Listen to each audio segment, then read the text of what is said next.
So, let's talk about the nature of reality. The illusory world, which is termed as an illusion for the seeker of truth, not because it has a problem in itself, but because it's not reality, it's not real. But this understanding of what comprises this illusory world has to be a little bit more clarified. So this illusory world is not just what is called the physical world, it is what is called the astral world, the mental world, the causal world, whatever. Whatever worlds in whatever form, from the most grossest to the most subtle, it is the whole package which is an illusion.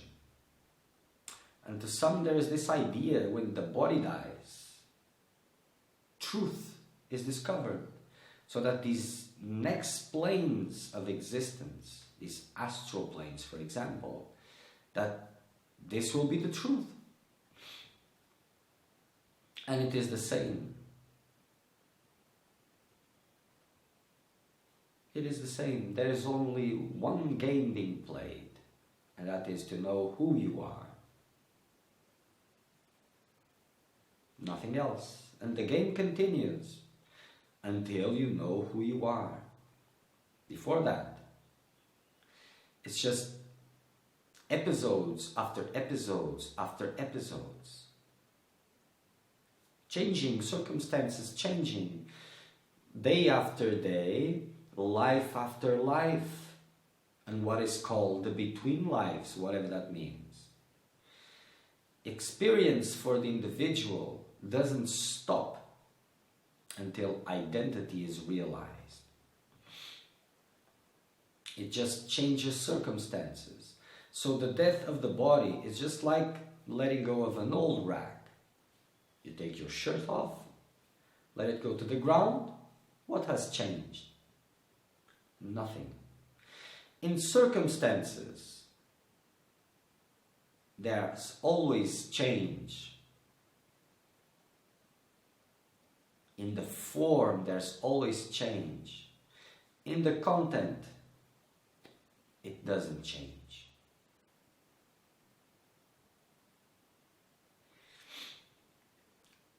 So keep this in mind. Everything which can be perceived is part of this world of illusion. So what is this nature of what is called, what I'm calling illusion, and what is called reality? Well, you have this clarification available on the daily basis, more or less on nightly basis, whatever that means. In dreams, you see? Dreams are very clarifying. If you're a seeker of truth. If you're a seeker of well-being, well, that's a different story. So let's see. The seeker of well-being, as his motivations are worldly, even if he is spiritual, whatever this means. So he will look at dreams and he will look for signs and messages that help him to improve, to understand that which he sees as real, the world, with the worldly investments, with the worldly goals of worldly happiness. So it looks at dreams and tries to get messages to know what's going to happen next, how to improve these things, what kind of signs are available for me to fulfill my dreams or nightmares, or whatever. That was already spoken. The seeker of truth looks at it in a very different way, opposite way. He has seen that this apparent world, from his intimate space of perception, is always compelling to act. It's like slavery. He doesn't want to act, but he's compelled, he's forced, he's bullied even to act, to give importance. And he looks at the dream and he sees the same mechanisms present there. What is the difference of what is called dream and what is called reality? For the seeker of well-being that looks at the form, wow, there are some differences are there. For the seeker of truth, no difference. Absolutely no difference. You see, he may do crazy things in the dream, a lot of things, flying and whatever, but he believes it is real. As he is in the dream, he has the same belief in what he calls a dream, after he's awakened, of course, whatever that means. As he believes, as he is in what he calls reality, the real world. So sometimes he has a body, sometimes he doesn't have a body in the dream, or what he's calling a dream. But he's not questioning that. And if he has a body, the belief that I am this is my body, is still there. The same as it was previously in what he calls reality.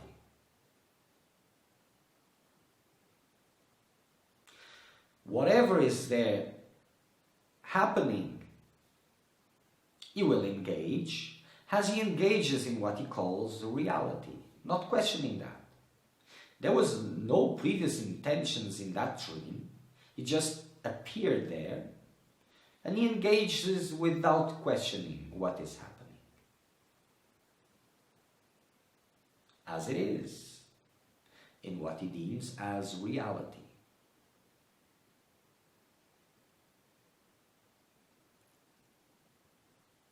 He dreams with family also. He has relationships in his dreams. He has family, loved ones there. Where did they come from? As he stands in the middle of these two scenarios, he starts looking at both in the same way.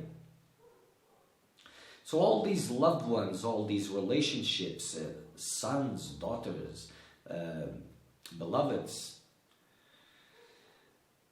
they just appeared out of nothing. All a big world as the one you call reality gets birthed just like this snap of a finger. As the eyes close, you disappear from one world and you appear in another one, just like that. And it disappears just like that. There's the perception of logic, but does that, in what is called reality, but does that really makes a difference? Because in what you call a dream, sometimes there's no sense of logic even in what is happening. Still, you are compelled to act. The body acts. And you experience the same fears, the same hopes, the same sufferings that you experience in what you call reality. Because as in what you call reality because you believe it is real. When you're in what you call the dream, it is still reality for you. It is always reality where you're standing. And you're believing it to be real. And the dreams are so crazy, whatever that means, and they change so much, they put you in so many different situations for you to understand. Look, you're giving importance to this, then when you wake up, you understood, like, wow, I was suffering and it wasn't real. When you wake up, for example, some of you have experienced like a nightmare. And you wake up scared and anxious and very agitated. But then it starts going away with the clear notion, the clear taste that it was a dream or it wasn't real. It's just a transference, but you have this clear perception of what you have experienced. It was superimposed. You don't know how this started and why it ended. There was no place where someone put the lights on, prepare the audience so the show will begin. There was no point where everything ended and it stopped. It just started in the middle of something, whatever, and it ended without any resolutions. You see? And this gives you a notion of purpose. You're waiting for purpose, for something to get accomplished in what you call reality. And also, you have the period in the middle of the world, which seems to have an history behind and seems to have a future ahead. And it does, as the dream does.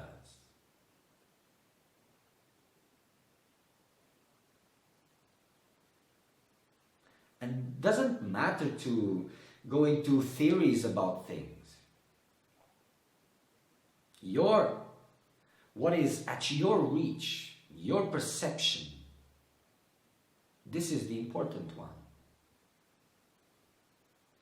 If you're a seeker of truth and you have already conquered a level of silence, of stillness, you'll be able to sit in the middle of these two images on the world that seems real and what you can call a dream. But if you had memories in the dream of what you call reality, you would call it a dream again.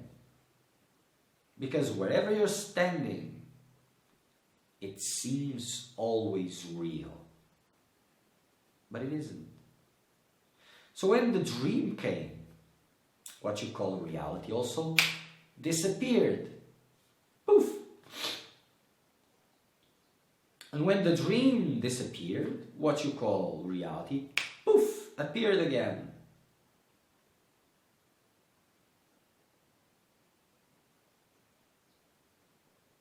With your loved ones, if you knew, by knowing that you're going to have a dream, would you go to the dream again? Would you prepare yourself in the dream to have a college degree, to have a career, to build a family, if you knew it was a dream? So I will study here in what I call reality. Then I will go, when I arrive into the dream, I will apply to a job and I will look for a girl or a man to have a family, and I will do all these la-la-las, and of course not.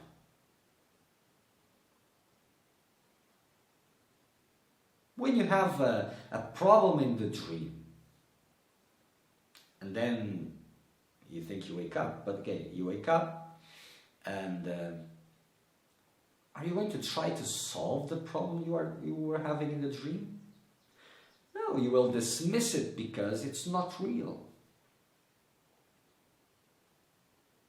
And this is the highest understanding about reality. Not for everybody, yet.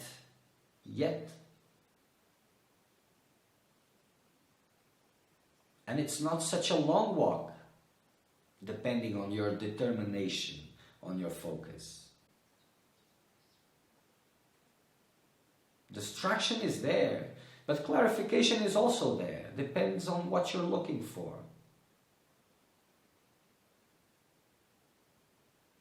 And the more crazy the dreams are, the more clarifying they are, but in the mechanics of what you call reality. How you get impelled to act. Even those who experience a dream where they know they are dreaming, they don't question. So if this is a dream, what is reality? And they still flow with it.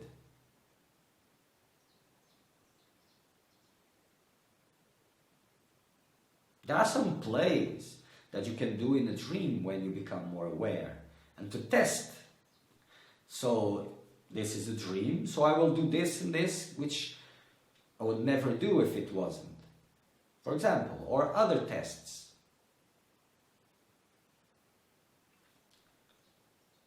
And this is possible to a certain extent, or for the seeker of truth, for him to understand certain things, as it is in what he calls reality. But this is not the ceiling yet.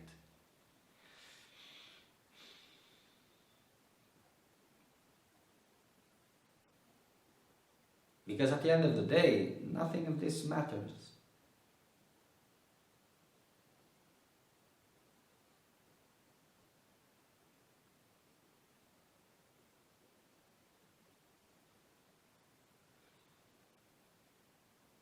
So the dream is quite revealing. Quite revealing. If you're looking for liberation. And it can be quite entertaining if you're looking to sustain and maintain and improve illusion. It depends on you. It is always about you. Not about the paths, not about techniques, not about understandings, about motivations, real motivations.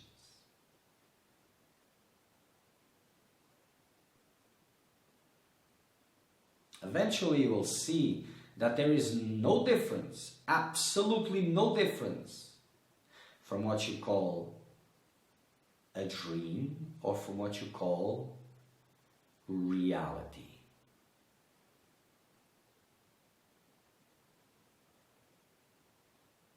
They are both same, unreal. And they appear out of nowhere and disappear out of nowhere in a flash. How many millions of years did that world that you experience as a dream took to come into existence? Which Big Bang originated that world that you experience in the dream? What was the catastrophe that destroyed that world when the dream ended? What happened to your loved ones in the dream? Were they suffered intensely?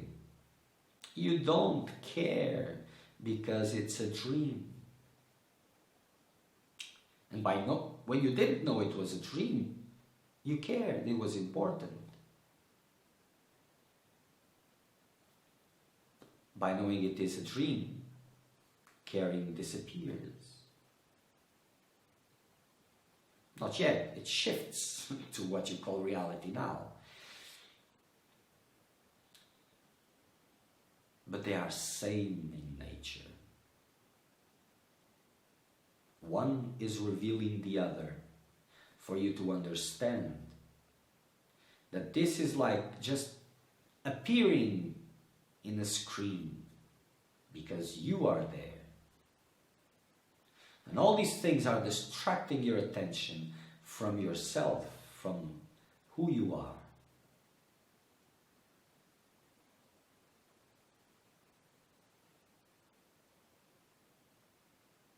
By making you believe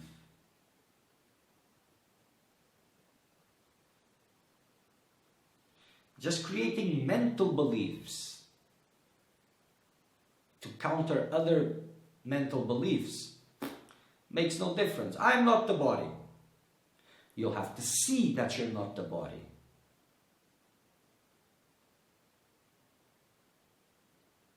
You have to earn your freedom. In the game, in the illusion, yes, of course.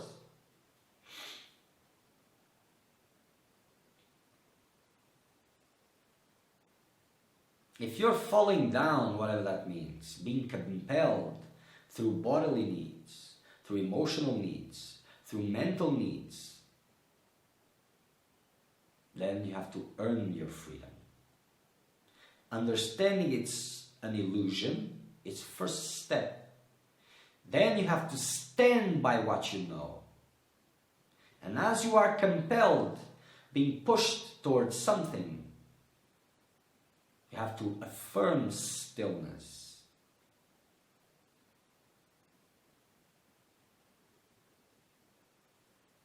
We will go to this in another subject, which is silence and restlessness. Look at what you call a dream. And when you're there, you believe it is real. You believe that is your body, a new body. That mind is your mind, having something in there, or not recollections of what previous. It doesn't make any difference to you. Logic doesn't apply. You will take whatever comes as natural, normal, whatever it is. You may even question a little bit, but you will comply and continue to forget about questionings. And you will suffer, and you will love, and you will be happy, and you will be afraid, and all same things. You'll get expectations. If you had time, more time, you would build up a life with more long-term expectations.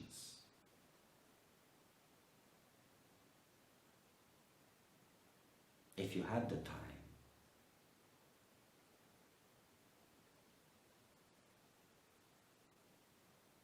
Then it would be, well, it wouldn't be there to clarify you.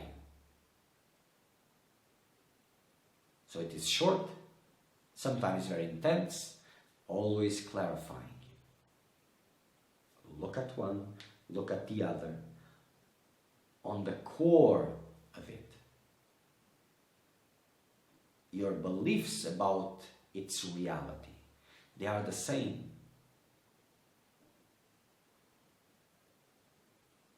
And both are dreams, making you believe things.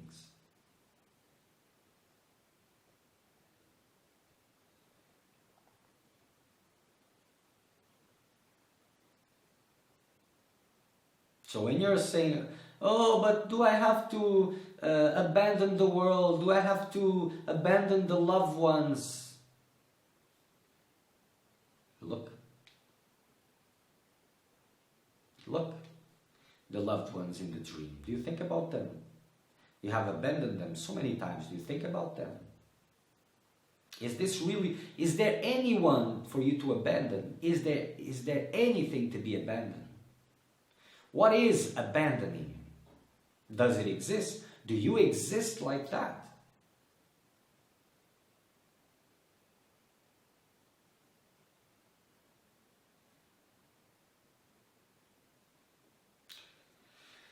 Like I said, you will need a certain amount of freedom to be able to question that. Or else it's just like questioning, do I need oxygen? So stop breathing and you'll see.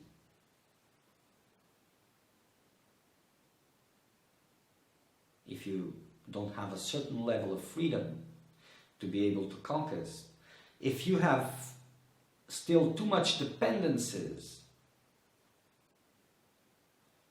what can you question? Just blah, blah, blah. But if you're sincere and you don't have the conditions to question it yet, keep it in mind. Start walking from where you're standing. But don't forget about this.